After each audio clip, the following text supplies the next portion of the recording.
Hi there, this is Ron. I've got some questions about logs and 70-hour clock, 34-hour restart, this, that, and the other. So I thought I would do a small little segment on what logs, rules, and regulations are, and a little bit of housekeeping. These are my interpretations and what I have been using for quite some time. Basically, in the United States, for long haul drivers, we use what's called the 70 hour. And basically, I'm going to go over here and show a paper log.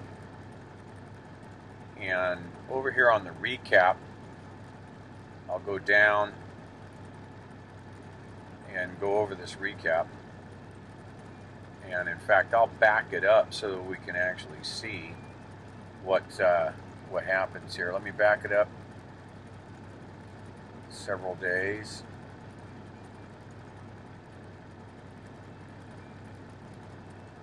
And we'll see what progressively occurs with the recap. Okay. If we look, well, I might have hit one too many. Let's see.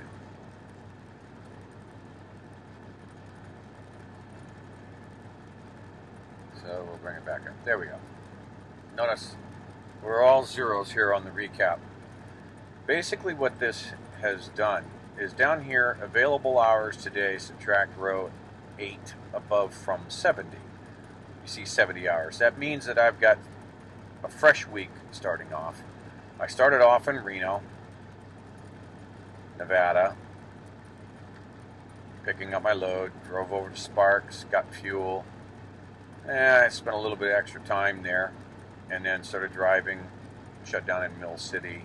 That was kind of, ho-hum, and shut down at 7:45.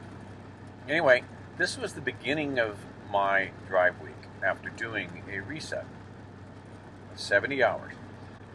Now, as we progress through the day, we'll see here that I had 2 hours and 30 minutes, or 2.5 hours, plus an on-duty or line 4 time of 0.75, or 3/4 of an hour. If it progressed the day by 1,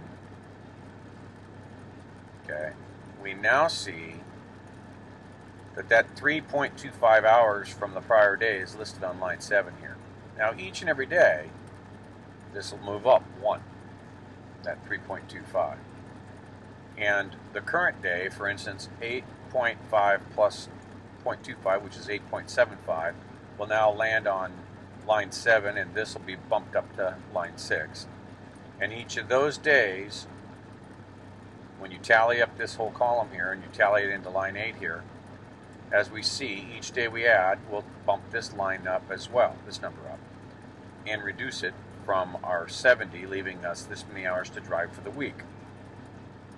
Okay, so if I go to the next day, we now see our 3.25 and our 8.75 from that prior day, and we're now totaling 12 hours. Away from 70 leaves 58, and so on. Now, what does the reset do? The hours of service reset says that 34 hours shut down will reset your 70-hour clock. In other words, after you shut down, let's say that if I shut down here at 5:30 p.m.,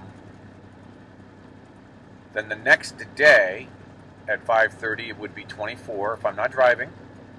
Then the next morning at 3:30 in the morning, I would have achieved the 34-hour restart, because it's 24 plus 10 hours. That'd be 3:30 a.m. 2 days later, or a day and a half later, I would get a restart. All these lines can now be set back to 0, and I start with a new box here at 70. That's your 34-hour restart. And the whole function of restarting is based on how many hours you have in a week. If I go through and I show you all of this and show you how it progresses up, we get to where I've driven for 7 days, it's going to fill this up. Now I'm going to start looking at what I got left. And each time one comes by, it's going to roll off. That will actually add back to this each night. And now I'm in this cycle. And that's what we call driving on recap. So I'll flip it up real quick to show you. Okay, see how it's all progressing up.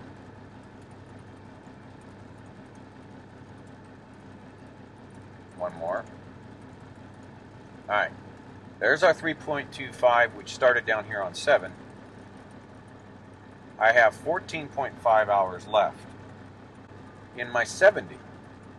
Now at midnight of this night, I'll get 3.25 hours back to add back to this. Midnight the following night, I get that 8.75 back to add to this. So if I look one more day out, we're going to see 5.5 plus 0.25, that's 5.75 again, will pop up down here. I'll have 2 days at 5.75. And everything else will pop up by 1. I'll see 3.25 get added back to the 14.5. So this 14.5 will reduce by this, 5.75, and then increase by that. That's what it should do. So if I go one more day, see that 3.25? It's gone. But we have 2 of them at 5.75 and 12 hours. So our 3.25 was added back to our total down here after the 5.75 was removed from, I'll go back one, our 14.5. So 14.5 minus 5.75 plus 3.25 gives me my next day of 12 hours. Gives me 1 day of drive time, and then I'll get 8.75 added back to that. So if I used 10 hours, leaving 2, add 8.75 back, makes me at 10.75 for after midnight. So that's how recap works, and driving on recap. So if you really never want to have to worry about driving out of hours, always try and run between 8.5 and 8.75 hours a day. When you run days like this at 10.75, you're taking a big chunk out of your 70, and you might wind up with 0 hours left, and you got to pull it over and wait until midnight for something to come back. So if you do that, try and cut the next day short or something and equalize the 2 days back out. Here were 2 short days. They couldn't be helped because they were actually in my delivery time frames. So they couldn't be helped, or I would have tried to maintain 8 to 9 hours of drive time per day. Okay, call it 8.5 hours of on-duty time. That would be line 3 plus line 4 each day, and you'll never have to worry about restarting. But if you drive like a maniac and put in 11-hour drive shifts every day, you're only going to drive 70 hours. You're only going to drive 4 or 5 days. You're out of time. You got to do a restart. So you may want to consider what that does to you, because that means you're going to shut down for basically a day and a half in order to get a new 70-hour clock. Well, you're not saving any time having to shut down and wait. So if you want to just keep it consistent, try to run it around 8.5 hours. All right, that's all I've got for this particular session. Hope that answers some questions. I didn't get into the real big details of it. The question was about recap and 34-hour restarts, so hopefully I answered your question. You all have a great day. Drive safe.